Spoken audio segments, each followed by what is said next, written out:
La Maria Pombo és literalment la meva referència. No, és broma. Sisplau, això no. Estudia Història de l'Art i la seva referent és Maria Pombo.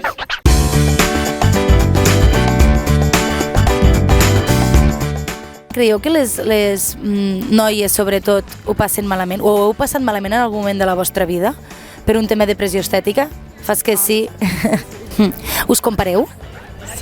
Sí, 100%. En plan, tota l'estona és comparació. En tots els temes, en plan físics, o sigui, intel·ligència, tota l'estona. És com un bucle de que no pots sortir.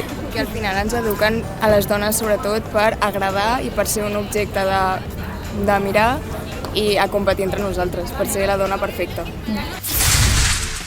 Quina creieu que és la pressió estètica més normalitzada i dura? Home, jo crec que la pressió del cos, sobretot, no? En plan, la típica 90-60-90, no? Vale, doncs no sé si voleu dir alguna cosa més, sou meravellós. Moltíssimes gràcies, al final ho parlat totes, sou meravelloses. És que al final només els has de posar un micro. Sí, home, això sabia.